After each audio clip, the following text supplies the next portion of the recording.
Hey, welcome to Mortgage Minute for December 3rd, already into December, and we're still talking about housing prices going up, threats of the government changing mortgage rules yet again. Here's an article by Rob Carrick in the Globe and Mail from last week that talks about the housing boom rests on a shaky foundation. Again, the concern is if we see a sharp increase in interest rates, will Canadians who are taking on a lot of debt at these record low rates still be able to afford what they're buying today?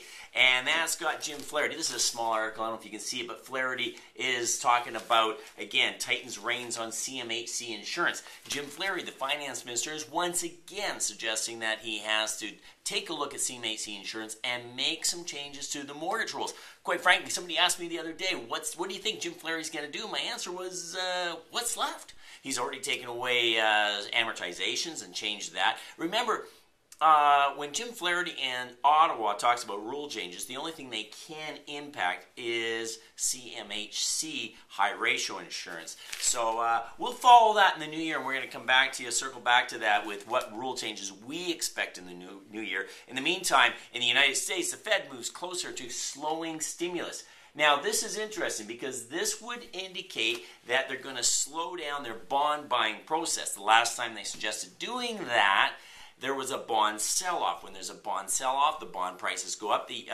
go down rather. The yield goes up. That directly translates into higher fixed-rate mortgages. Now, on the flip side, remember there's fixed rate and the variable rate.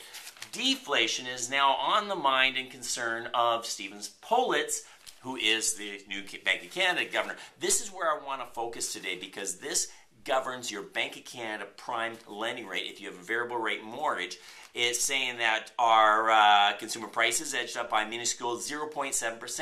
Remember that the inflationary component is the Bank of Canada likes to see inflation between 1 and 3%. When it goes above 3%, they're going to raise rates to slow the economy down.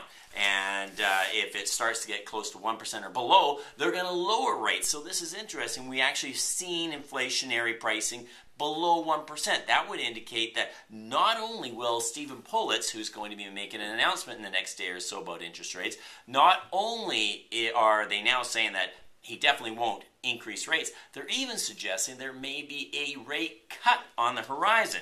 So most economists say a rate hike is unlikely before 2015. In fact, there's an expectation that Mr. Poloz will signal a possible rate cut next year. This makes going variable today much more attractive and certainly worth the conversation. As always, talk to us before you make any decision, but it's certainly some interesting stuff in the news. So that's your mortgage news for this week. We look forward to talking to you again soon. Thanks, and as always, you can contact us at peterkinch.com. Have a great week. Bye.